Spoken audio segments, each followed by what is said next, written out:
At 12:59 a.m., his clocks start screaming. And I know that sounds like a metaphor, like some poetic way of saying alarms go off or anxiety spikes. But I mean it literally, because the first time I heard it, I was standing in the narrow hallway of my apartment building, holding a bag of groceries that had gone warm in my hands, listening to a sound that didn't belong anywhere in the real world. A high, thin, desperate shriek bleeding through the walls of Mr. Halvorson's unit. The kind of sound that makes your body freeze before your brain catches up. And at first I thought it was a person, maybe him, maybe someone hurt. But then it changed, fractured into a chorus of overlapping pitches, mechanical and wrong. And that's when I realized it was coming from his clocks. Because Mr. Halvorson collected clocks, dozens of them, maybe hundreds, every shape and size, lining every wall of his apartment like a museum no one visited. And everyone in the building knew that about him. Just like we knew he never spoke to anyone unless spoken to first. Just like we knew he never left his apartment after dark. Just like we knew he had lived there longer than anyone else. So long that the building superintendent joked that the place would collapse before Mr. Halvorson did. And normally the clocks were just a background thing, a constant ticking you could hear faintly if you walked past his door. A soft, layered sound like rain on dry leaves. Annoying but harmless, almost comforting in a strange way. But this was different. This was violent. And when I knocked on his door that night, more out of instinct than bravery, and screaming stopped instantly, as if someone had thrown a switch, leaving behind a silence so thick it pressed against my ears. And when the door finally opened, Mr. Halvorson stood there blinking at me through thick glasses, his white hair slicked back, his face calm in a way that felt rehearsed. And before I could even ask if everything was okay, he smiled and said, "Don't worry, they just get loud before 1. And then he closed the door in my face, and I stood there for a long moment, staring at the peeling paint, telling myself I'd imagined it, that stress does weird things, that clocks can't scream. And I went back to my apartment and tried to sleep. But at 12:59 the next night, it happened again. Louder this time, sharper, like metal being twisted. And then again the night after that, always at 12:59 a.m., never a second earlier or later. And I wasn't the only one who noticed, because people started talking in whispers by the mailboxes, comparing notes, realizing the pattern. And when someone finally complained to management, the superintendent said he'd already talked to Mr. Halvorson, said the clocks were old, said old mechanisms make noise, said it wasn't a violation, and that should have been the end of it. Except it kept happening, and the sound changed, evolving in ways that made my skin crawl.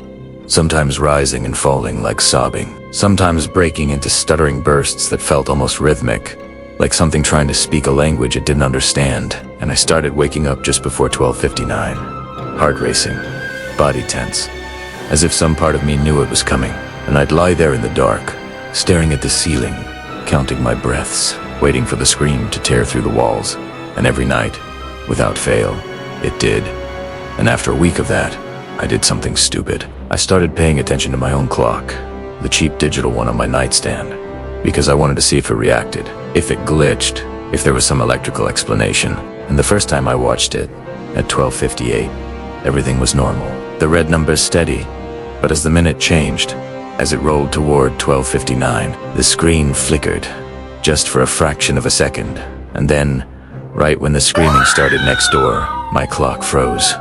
The numbers stuck at 12:59, unblinking, unmoving, and it stayed that way until the sound stopped, snapping back to life at exactly 1:01, skipping an entire minute. And that's when I realized this wasn't just noise, it was time itself misbehaving, and that terrified me more than any sound ever could. Because you can close your ears, but you can't escape time. And once that thought took root, I started noticing other things, little inconsistencies, moments where time felt thick or thin, where conversations seemed to loop, where I'd swear I'd already walked down a hallway before. Déjà vu sharpening into something more precise and more unsettling, like memory being overwritten. And I found myself thinking about Mr. Halvorson constantly, about the way he'd said before 1, not before 1 o'clock, not before morning, just before 1, like 1 was an event, not a time. And eventually curiosity won out over fear, as it always does. And one afternoon I knocked on his door again. This time during the day, when the building felt safer. More ordinarien, he answered almost immediately, as if he'd been waiting. And when I asked about the clocks, about the screaming, about why it always happened at the same time, he didn't deny it, didn't pretend I was imagining things. He just stepped aside and let me in. And the first thing that hit me was the smell. Old metal and oil and dust. A scent so thick it felt like it coated my tongue. And then the sound, the ticking, louder inside than I'd expected. Not a unified rhythm, but hundreds of competing ones, each clock insisting on its own version of time. And his apartment was exactly what I'd imagined and worse. Every wall covered, shelves sagging under the weight, clocks on the floor, on the ceiling, even in the bathroom, all of them ticking, some swaying gently. And Mr. Halvorsen watched me take it in with a look that was almost proud. And when I asked him why so many, he said, "Because time leaks." And he said it like it was a fact, like gravity or weather. And he explained, calmly, patiently, that time isn't as solid as people think, that it frays and slips, especially around certain moments, certain people, and that if you don't contain it, it spills, pooling and stretching and twisting reality in subtle ways. And the clocks, he said, were his way of holding it together, of stitching the hours back into place.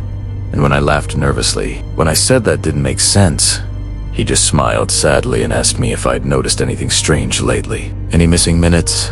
Any repeated moments? Any memories that didn't line up? And my laughter died in my throat, because I hadn't told anyone. And he told me then about 1 a.m., about how it wasn't just another minute, but a seam, a thin place, a point where something presses from the other side. Something that doesn't experience time the way we do. Something that tries every night to push through. And at 12:59, he said, the pressure builds. The clocks feel it. They resonate with it. And the screaming is them straining, warning him that the barrier is weakening. And when I asked what happens at 1 o'clock, I looked away, and for the first time, he seemed old. Truly old. And he said, we make sure it doesn't happen. And when I left his apartment that day, I told myself he was insane, that loneliness and obsession had rotted his mind, that I was letting stress and lack of sleep get to me. But that night, when 12:59 came, the screaming was louder than ever, so loud that people came out into the hallway, hands over their ears, shouting at each other over the noise. And then, suddenly, it stopped, not fading out, not cutting off, but stopping in a way that felt deliberate. And the silence that followed wasn't normal silence. It was heavy, oppressive, like the air itself was holding its breath. And in that silence, I heard a new sound. A slow, deep ticking, not from one clock, but from everywhere, like the building itself had become a timepiece. And then the lights flickered, and for just a moment, everything felt wrong, stretched, like I was seeing the world through thick glass. And then it snapped back, and people started talking all at once. Nervous laughter, confused questions, and someone joked that maybe the clocks finally broke, and we all went back to our apartments. But I didn't sleep. Because my digital clock froze again, this time not just for a minute, but for almost 10. Stuck at 12:59, and when it finally jumped to 1:09, I knew something had gone wrong. And the next day, Mrs. Kata from 3B didn't come out of her apartment. And when the superintendent unlocked her door, they found her sitting at her kitchen table, eyes open, body stiff, a cup of cold coffee in front of her. And every clock in her apartment stopped at 12:59, and the official explanation was a stroke. Sudden, tragic. But I'd seen her the night before, complaining about the noise, perfectly fine. And when I went to Mr. Halvorsen's door that afternoon, it didn't open. And it didn't open the next day, or the day after that. And at 12:59, the screaming came back. But this time, it was different. More chaotic, less controlled. Like something was tearing at the edges. And people started moving out, blaming the noise, the building, the bad energy. And I would have to, if I could afford it.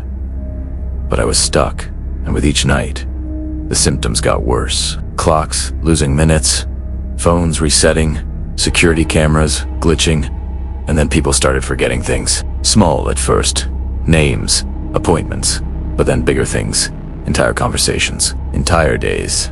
And always, it centered around that minute, las 12:59, like a black hole in memory. And one night, driven by a mix of fear and guilt, I broke into Mr. Halvorson's apartment, using a spare key I'd stolen from the superintendent's office. And inside, the clocks were in disarray.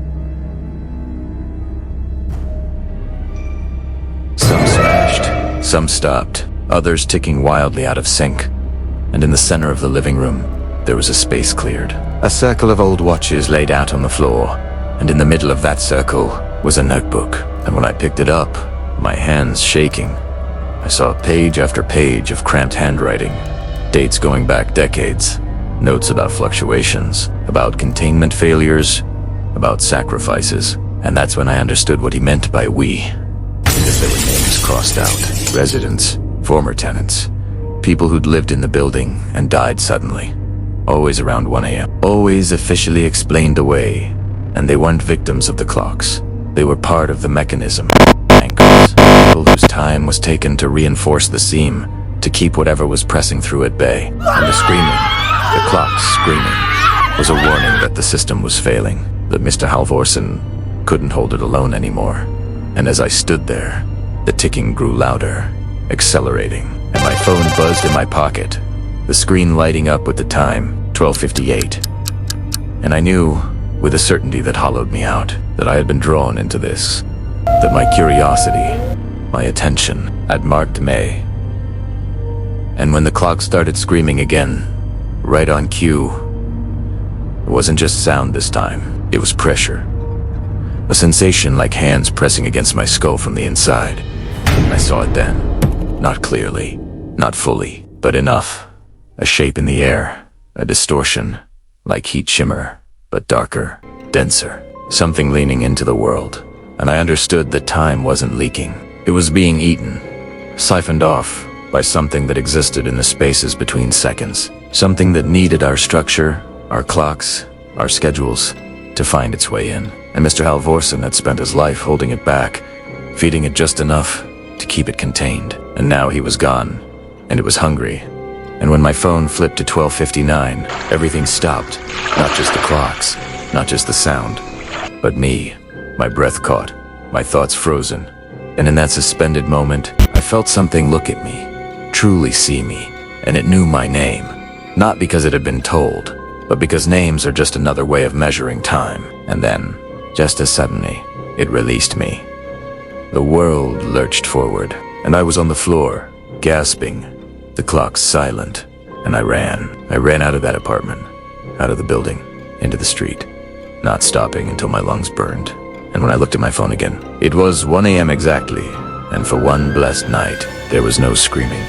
And I thought, foolishly, that maybe it was over. But the next night, at 12:59, my own clock screamed. Not audibly, but inside my head, a sharp, piercing awareness. And I knew then that containment doesn't end. It just changes hands.